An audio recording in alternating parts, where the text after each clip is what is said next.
Annales akashiques, retrouver ses dons spirituels. Nous avons tous des dons.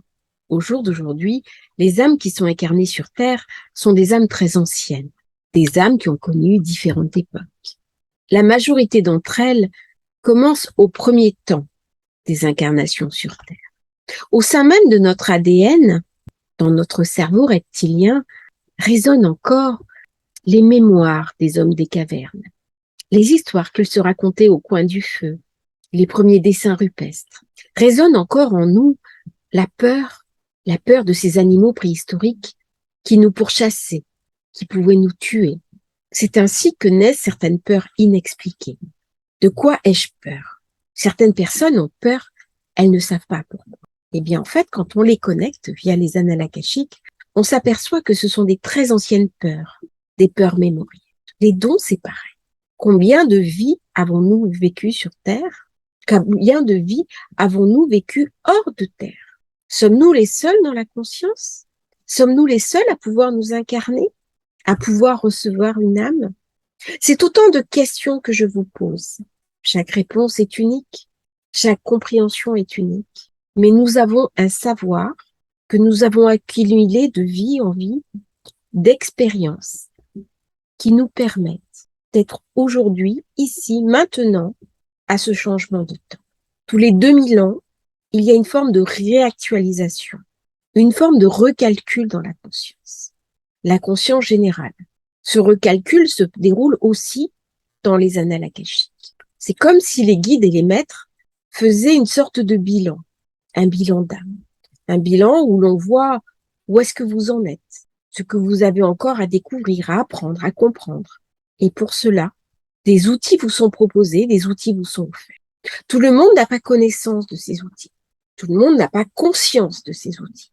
Mais même la personne la plus matérialiste, même la personne la plus déconnectée du sacré, eh bien, si elle écoute parler son intériorité, elle va retrouver des dons naturels qu'elle aura développés dans des vies antérieures. La question du don est totalement en lien avec les vies antérieures. Lorsqu'on a développé des compétences pour parler à la terre, pour parler aux plantes, pour se connecter au naturel, pour guérir avec les plantes, eh bien, on va le retrouver dans cette vie-là. Pareil, lorsqu'on a travaillé sur son intuition, lorsqu'on a été déjà moult et moult fois dans des écoles de mystère, dans une compréhension, que ce soit en Grèce, que ce soit en Égypte, que ce soit en Atlantide, eh bien, on va retrouver la compréhension de cette vie antérieure sous forme de don. Le don est quelque chose qui nous est donné. Le don n'est jamais repris. Mais parfois, le don arrive trop tôt. Il y a des enfants qui voient des entités la nuit, lorsqu'ils se couchent. Ils sont terrifiés par cela. Ça les empêche de dormir, ça les terrorise, et de là, ils demandent à ne plus jamais rien voir.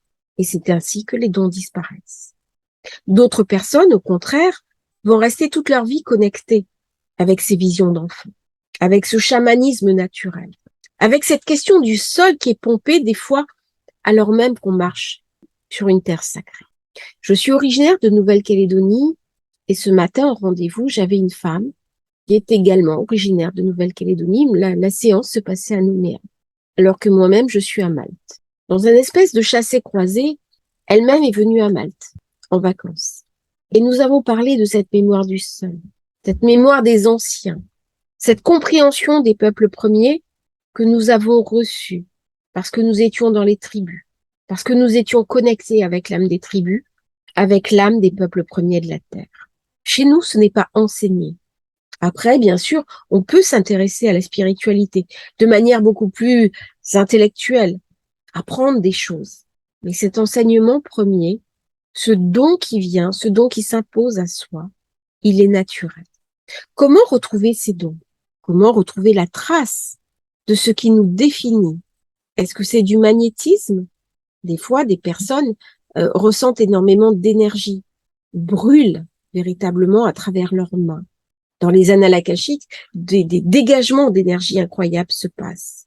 Et là, la personne retrouve naturellement son magnétisme.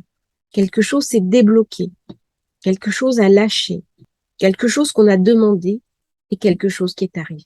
Il y a une personne qui, à un moment donné, était verrouillée sur une histoire ancienne. Et lorsqu'on est allé dans les annales akashiques, on a demandé une libération On a demandé un apaisement. Elle a accepté de renoncer à quelque chose d'une douleur ancienne. Et les guides et les maîtres m'ont dit, elle a droit à quelque chose à mettre à la place. Et elle l'a reçu. Naturellement, un don est arrivé dans ses mains.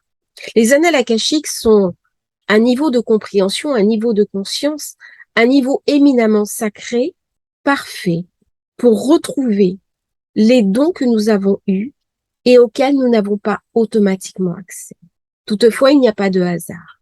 Si à ce moment-là, vous rentrez dans les annales akashiques pour retrouver un de vos dons, le simple fait d'avoir su trouver le chemin, le simple fait d'avoir su trouver la clé qui va vous ouvrir la porte, le simple fait d'avoir su trouver la personne qui va vous amener jusqu'au guide, jusqu'au gardien des dossiers, jusqu'au guide du karma, eh bien, ce n'est pas du hasard. C'est que c'est le moment pour vous de retrouver un de vos dons et que maintenant, vous allez y avoir accès. Il y a d'autres dons que le magnétisme. Il y a des savoirs anciens que nous avons accumulés et qui vont venir naturellement en nous. Il y a des capacités de guérison. Il y a de la médiumnité. Il y a les passeurs d'âme. Nos dons ne sont pas décorrélés de nos familles d'âme. Souvent, ce sont nos dons qui sont en lien avec notre famille d'âme. Et lorsque je conduis des personnes dans les annales akashiques, je les connecte aussi sur ce groupe qui va les encourager, les aider, les soutenir, les aimer, pour qu'elles puissent accomplir ce qu'elles ont de plus précieux en elles, leur mission de vie. Le don est généralement au service de la mission de vie. C'est un complément, c'est une aide. C'est quelque chose qui va nous permettre d'avoir confiance en nous, de nous rassurer et aussi de nous soutenir. Parfois, ce don s'inscrit dans la simplicité. Parfois, ce don est plus complexe. Parfois, il est pour nous personnellement et parfois, il est attribué plus globalement. Retrouver ces dons est donc un élément important à l'époque actuelle, à cette époque du passage, où nous quittons une époque qui est l'ère du poisson pour entrer dans l'ère du Verseau. C'est donc le moment idéal, ce moment de recalcul dont nous avons parlé en introduction, pour retrouver le chemin de ces dons, pour les accepter et pour après les utiliser. Connaître nos dons ne suffit pas. On dit toujours que un don donné, s'il n'est pas utilisé, disparaît. Eh bien, c'est peut-être pour ça que votre don avait disparu. Vous ne l'aviez pas assez utilisé. Parfois, des dons sont arrivés. Ils ont été mal utilisés. On en a abusé dans des vies antérieures. Eh bien, au jour d'aujourd'hui, dans le repassage, dans ce moment important de ce basculement de ces 2000 ans, le don vous est reproposé pour être utilisé de manière positive. Vous avez suffisamment appris, vous avez suffisamment compris pour percevoir l'intérêt principal du don. Comment fais-je l'utiliser? Pour moi, pour m'aider, pour me guérir, mais aussi pour les autres, sans en abuser, sans prendre le pouvoir sur les autres, sans utiliser les autres et sans dénaturer la quintessence même de ce qu'est le don. Le don, c'est quelque chose qui est donné. Et pourtant, le don n'est pas donné, il vous est confié. Il vous appartient donc de l'utiliser avec respect et avec intégrité. Retrouver le chemin des annales akashiques est donc un moyen idéal pour retrouver ces dons de naissance, ces possibilités, ces compétences que nous avons acquis, travaillées de vie en vie et qui nous sont de nouveau proposées dans cette vie, dans l'ici et maintenant. Merci de m'avoir écouté. N'oubliez pas de liker la vidéo si vous l'avez aimée, de vous abonner à la chaîne, c'est important, et à demain pour une nouvelle transmission.